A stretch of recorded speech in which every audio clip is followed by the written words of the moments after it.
Assalamualaikum warahmatullahi wabarakatuh. Perkenalkan, nama saya Mulisin dengan NIM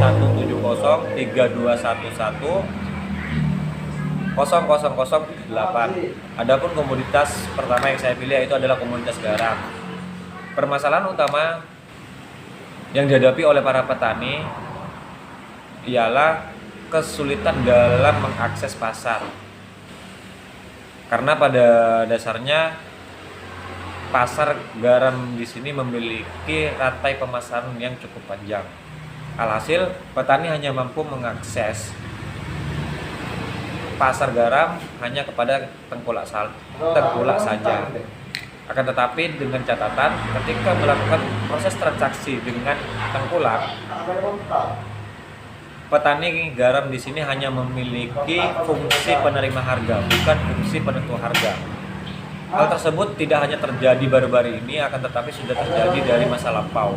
Adapun solusi dari permasalahan tersebut ialah dengan adanya lembaga atau membentuk lembaga pemasaran yang dinaungi atau dibawahi langsung oleh pemerintah guna pengawasan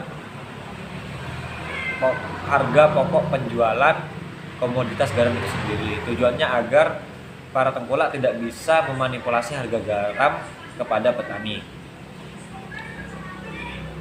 Adapun cara produksi atau sistem produksi yang dilakukan di Kabupaten Sumeneb masih tergolong menggunakan cara konvensional atau tradisional.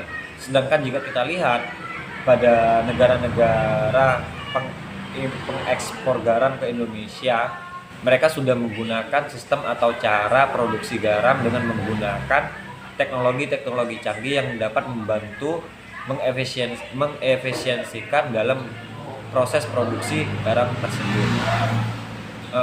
Untuk komoditas yang kedua yaitu adalah komoditas padi.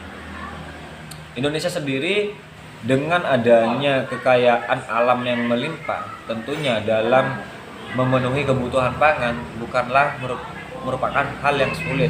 Hal tersebut dapat dilihat ketika Presiden Soeharto masih menjabat sebagai presiden, di mana Indonesia mampu swasembada beras pada waktu itu. Akan tetapi, semakin adanya perkembangan zaman, lahan sawah di Indonesia mulai terkikis akibat adanya alih fungsi lahan. Di Sumeneb sendiri, alih fungsi lahan persawahan terjadi kurang lebih pada tahun 2010, di mana hal tersebut terjadi karena adanya pembangunan perkotaan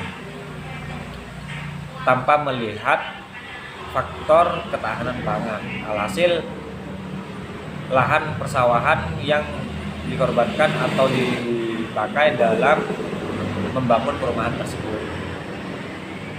Adapun sistem atau cara para petani padi di Sumeneb masih sama juga dengan komoditas garam.